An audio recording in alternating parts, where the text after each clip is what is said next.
आ रही है, रील आ रही है, हम लोग देख भी रहे हैं। थोड़ा सा इसके पृष्ठभूमि पर विचार करना चाहिए कि संघ प्रारंभ क्यों हुआ, संघ शुरू करने की जरूरत क्या पड़ी। और इस देश में हजारों लाखों करोड़ों संगठन होंगे जो काम कर रहे हैं, किसी न किसी अच्छी दिशा में समाज परिवर्तन में काम कर रहे हैं, लेकिन कोई संगठन इतनी लंबी यात्रा नहीं कर सका।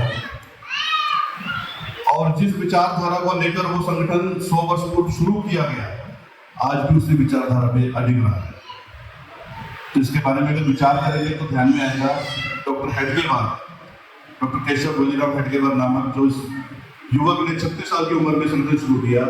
थोड़ा सा उसके जीवन पे भी विचार हमें करना पड़ेगा, तब जाके हमें थोड़ा सा ध्यान में आएगा कि संगठन क्यों शुरू किया। 1 अप्रैल 1899 को नागपुर के एक गरीब ब्राह्मण के घर में आपका जन्म हुआ। जैसा मैंने कहा, एक गरीब ब्राह्मण फैमिली थी, उस घर में जन्म हुआ तो बड़े अभावग्रस्त उस समय परिवार का जीवन यापन हो रहा था। पिताजी पढ़ाई करके ही सारा घर का खर्च चलाते थे। 2 भाई थे, ये डॉक्टर साहब छोटे थे, केशव जी, और इनके एक बड़े भाई थे। लेकिन बचपन से ही देशभक्ति की भावना कोट कोट कर भरी हुई थी। उस समय देश गुलाम था और एकमात्र उद्देश्य, जितनी भी उस समय लहरें चल रही थी, जितने भी उस समय क्रांतिकारी काम चल रहे थे, सबका एकमात्र उद्देश्य देश को आजाद करना था। इस विषय पर आपके मन पे बड़ी गहरी अमिट छाप थी कि देश हमारा गुलाम क्यों हुआ। जब वो स्कूल गए तो स्कूल में उस समय 7वीं 8वीं कक्षा में थे। नील सिटी हाई स्कूल नाम नागपुर में स्कूल था, उसमें पढ़ते थे। तो अंग्रेजों का राज था, तो वंदे मातरम बैन किया हुआ था अंग्रेजों ने, वंदे मातरम नहीं बोल सकते, ऐसा उस समय का सिस्टम था। तो स्कूल में किसी अधिकारी का आगमन हुआ जो स्कूल को चेक करने के लिए आते हैं, तो सबको बोला गया कि स्कूल में चेक करने के लिए अधिकारी आ रहे हैं, तो सबने बिल्कुल ठीक ठाक रहना है। और वंदे मातरम बोलना तो बहुत दूर की बात थी, बैन था वो। तो डॉक्टर साहब ने उस समय, केशव जी ने जो बाथरूम में थे, उन्होंने योजना बनाई कि हम वंदे मातरम से उस अधिकारी का स्वागत करेंगे। और बंधु ऐसे हुआ, जिस कक्षा में वो गए उस कक्षा में सभी बच्चों ने वंदे मातरम से उनका स्वागत किया, और वो चिढ़कर वहां के प्रिंसिपल को वो नोटिस देकर चले गए, और बाद में उनको फिर स्कूल से निष्कासित किया गया। हालांकि ये मांग रखी गई कि सभी बच्चे माफी मांग ले तो स्कूल में रखे गए। कईयों ने मांगी माफी, पर डॉक्टर केशव राव ने माफी नहीं मांगी और स्कूल से निष्कासित किया गया। लेकिन गरीबी में भी उनका पढ़ने का स्तर बहुत बढ़िया था।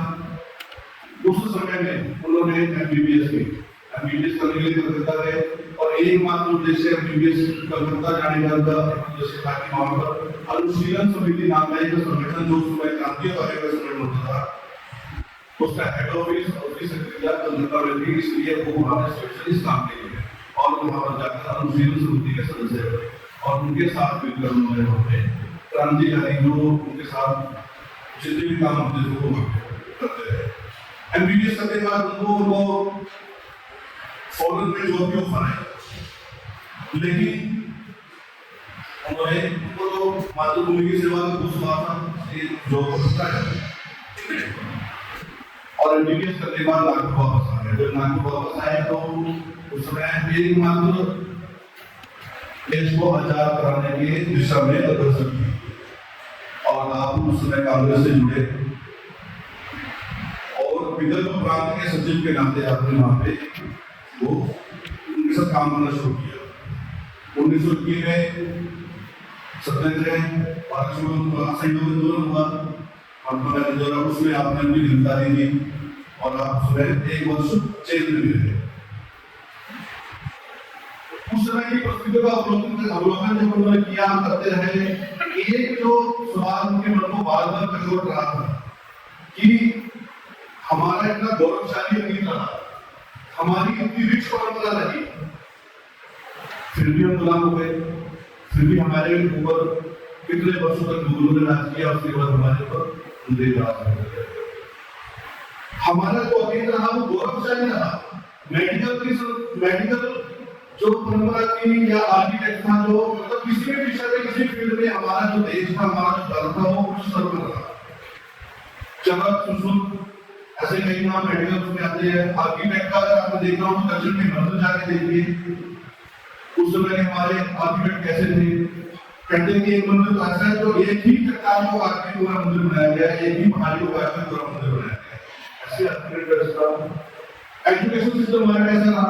नालंदा विश्वविद्यालय कहते हैं इतना जबरदस्त उसमें का विश्वविद्यालय होता था कि कई देशों के विद्यार्थी वहां पढ़ते थे, और वहां की लाइब्रेरी जितनी पुस्तकें थी, तो जब मुगलों ने आग लगाई तो 6 महीने तक वो पुस्तकें जलती रही, उतनी पुस्तकें। इतनी भी परंपरा हमारी, हर एक चीज में हम बेस्ट थे, उसके बावजूद भी हम गुलाम होते रहे।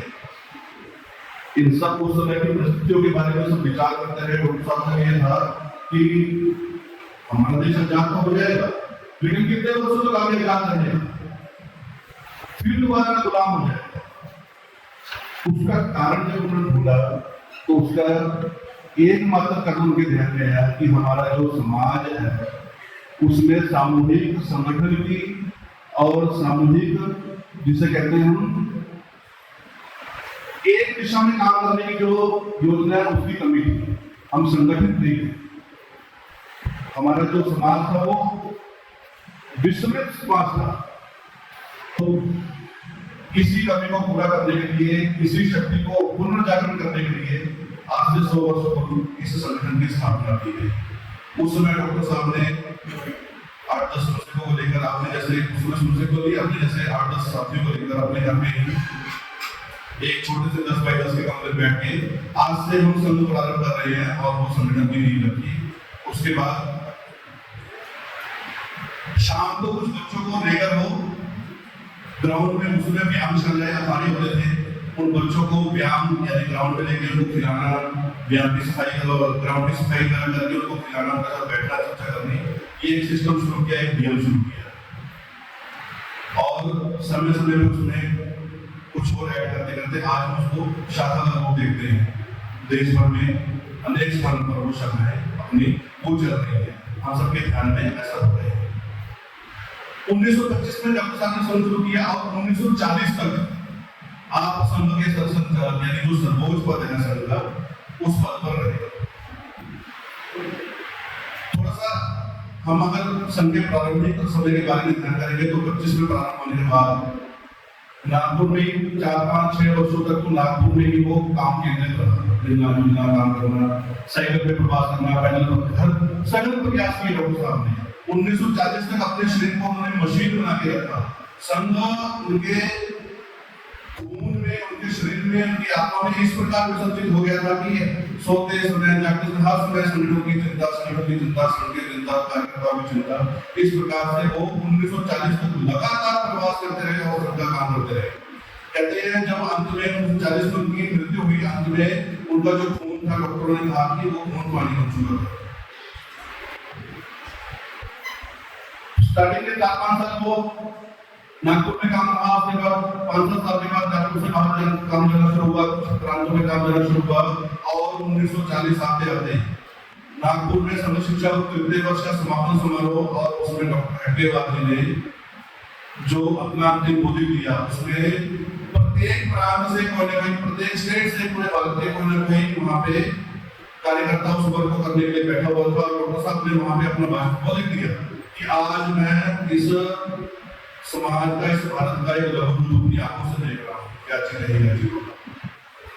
यानी 1940 तक आते आते वो काम जो है वो नागपुर से निकल के हर स्टेट तक पहुंच चुका था।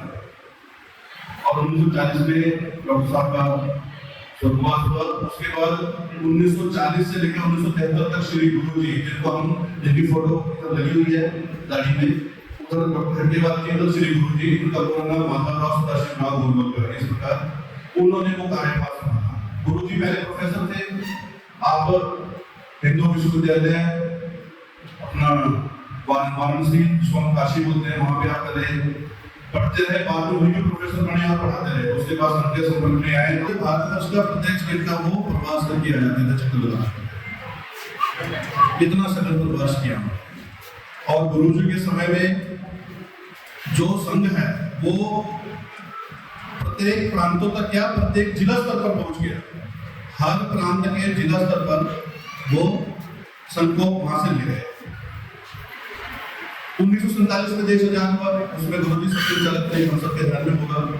और देश की आजादी के साथ साथ एक लेखक जो हम सबके सामने है वो देश का बंटवारा, हमारा जो देश है उसके टुकड़े कर दिए गए। उस समय 1947 में संघ शिक्षा वर्ग लाहौर में चल रहा था। उस समय गुरुजी के आह्वान पर वो संघ शिक्षा वर्ग वहां से संसदों को वर्ग वहां से बंद करके वो सभी संसद इस काम में लगे। जितने भी प्रवासी अपने बंधु जो उस आज का जो पाकिस्तान उस समय से जो यहाँ माइग्रेट होते हैं उनकी देख उनको लेके आना, उनकी सारी व्यवस्था उनके साथ में रहना, सारा कुछ तो सारी व्यवस्था में संघ यहाँ पे पूरी तरह से इन्वॉल्व रहा और लगा रहा और व्यवस्था संभालता रहा।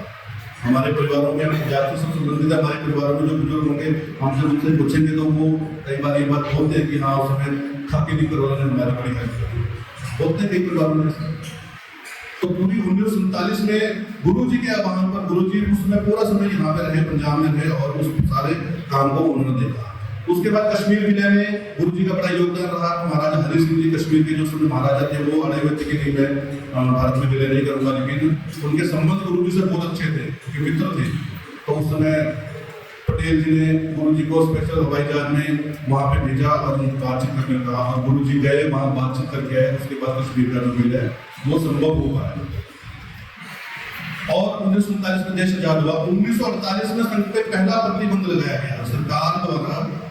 1948 में संघ पर प्रतिबंध लगाया गया पहला और गांधी हत्या का दोष हम पे वो लगाया गया, लेकिन जांच हुई, सारा सब कुछ हुआ और अंत में वो प्रतिबंध सरकार द्वारा हटाना पड़ा। उस प्रतिबंध में संसदों ने जेल भरो आंदोलन किया और देश भर से लगभग 70,900 संसदों ने पूरे देश भर की जेलें भर दी। ये रिकॉर्ड है और उस समय कहते हैं ये संख्या इतनी थी, किसी और संख्या की संख्या नहीं थी। हालांकि जो कांग्रेस भी उस समय की सबसे लार्जेस्ट संगठन था उसके पास भी इतनी संख्या में कार्यकर्ता नहीं थे जो जेलों में गए। 70,900 ये रिकॉर्डेड संख्या है। और अंत में लिखित संविधान बनाने का ऑर्डर देकर प्रतिबंध वहां से हटाया गया और संघ दोबारा उसी स्पीड से, उससे दोगुनी स्पीड से बल्कि वो काम करता गया और आगे बढ़ता गया। 1963 में संघ को उस समय के प्रधानमंत्री जवाहरलाल नेहरू ने जो अपनी 26 जनवरी की गणतंत्र दिवस की परेड होती है दिल्ली में राजपथ पर, उसमें आमंत्रित किया और गुरुजी के जो उसमें श्री गुरुजी का जो काम थे, चीन उसमें हम पे हावी था, लेकिन वो सारे संसदों का आह्वान, समाज का आह्वान करते समय और ट्रैफिक व्यवस्था संभाली वहाँ दिल्ली में, उस सबको देखते हुए, इन सारे कार्यों को देखते हुए पंडित जी ने हमको उसमें आमंत्रित किया और 3000 गणवेशधारी संसदों ने घोष की ताल पर सेना के साथ कदम से कदम मिलाकर राजपथ पर परेड की। 1973 तक गुरुजी सब संचालन रहे। 1973 के बाद बाला साहब देवरस जी ने संघ का कार्यभार संभाला और 1973 से लेकर 1994 तक पूजनीय बाला साहब देवरस जी वो संघ के संचालक रहे।